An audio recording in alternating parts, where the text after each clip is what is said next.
नेकपा माओवादी केन्द्रका अध्यक्ष पुष्पकमल दाहाल प्रचण्ड बाथरुममा चिप्लिएर घाइते भएका छन्। यो विषयमा अहिले सामाजिक सञ्जालमा विभिन्न खालका टिका टिप्पणीहरू भइरहेका छन् र खासगरी प्रचण्डका बारेमा विभिन्न भ्रामक समाचारहरूले यतिबेला सामाजिक सञ्जाल छ्यापछ्याप्ती बनिरहेको छ। कसैले प्रचण्ड गम्भीर घाइते भएको र अहिलेसम्म होसमा नआएको बताइरहेका छन् भने कसैले टाउकोमा ठूलो चोट लागेको र टाँका समेत लगाउनु परेको बताइरहेका छन्। तर वास्तविकता त्यस्तो नभएको प्रचण्डको पारिवारिक स्रोतले बताएको छ।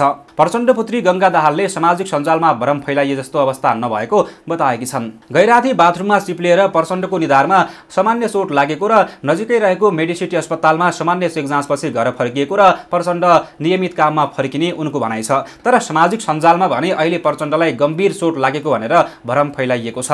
अहिले प्रचण्डका समकक्षी नेताहरू लगायत उनका पार्टीका नेता कार्यकर्ता र प्रचण्डका आम समर्थकहरूले उनको स्वास्थ्य लाभको कामना गरिरहेका छन्। तर अचम्मको विषय के छ भने प्रचण्डको स्वास्थ्य लाभ भन्दा पनि उनको मृत्युको कामना गर्नेहरूको संख्या बढी देखिएको छ। विभिन्न सञ्चार माध्यमहरूले प्रकाशित गरेका समाचारहरूमा प्रचण्डलाई स्वास्थ्य लाभ गर्नेको संख्या कम तर मृत्युको कामना गर्नेहरूको संख्या बढी देखिएको हो। प्रचण्ड प्रति मात्रै होइन, पछिल्लो समयमा नेताहरूमाथिको आक्रोश सामाजिक सञ्जालमा पोखिने गरेको छ।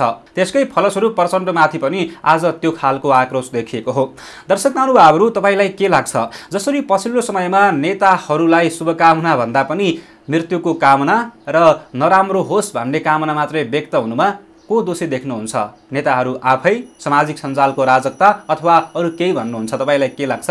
कृपया कमेन्ट बक्समा आफ्ना विचारहरू लेख्नुहोला र हाम्रो च्यानललाई सब्स्क्राइब गर्नु भएको छैन भने कृपया एउटा सब्स्क्राइब गरी हामीसँग जोडिनुहोला, ताकि आगामी दिनमा पनि यस्तै जानकारीमूलक भिडियोहरू लिएर म उपस्थित हुनेछु।